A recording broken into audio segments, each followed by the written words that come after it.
received very generous support from the Solar Cities project, and as a consequence of that, there's been a number of new initiatives introduced across the organisation.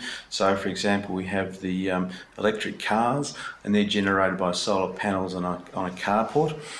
We also have solar panels which are generating hot water, and also solar panels to produce electricity. So as a consequence, that's helped us in terms of reducing costs, but I think even more importantly, it's generated interest around the organisation in terms of what more can be done.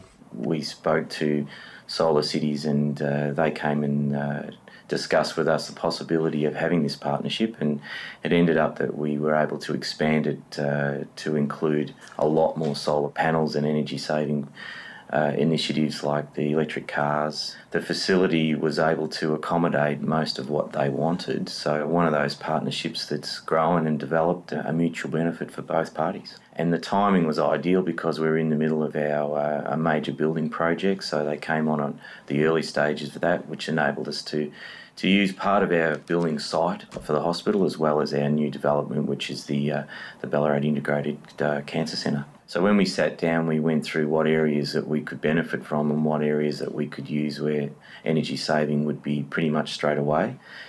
So one of the initiatives was the hot water. I mean, obviously hospitals use a lot of hot water, and this gave us the ability to put the panels in pretty quickly and be able to generate energy saving straight away. The cars are used by our delivery areas in stores as well as our engineering department. So the ability of using that carport is to bring the vehicle back. It's charged up overnight or during the day, and the panels capture, I think we're up to about 35 kilowatts out of that system, and so that will easily cover the charging of the vehicles and the ability that they can run basically off solar generated electricity.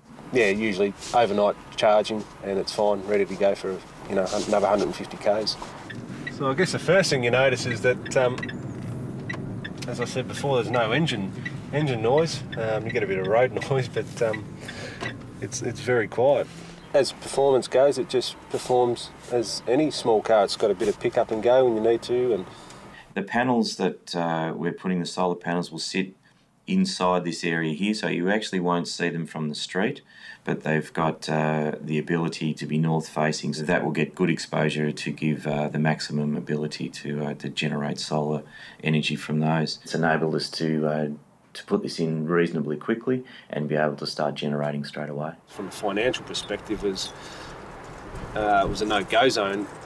Previously is now getting better payback periods. So, not only is it environmental sustainability, it actually becomes a financial sustainability.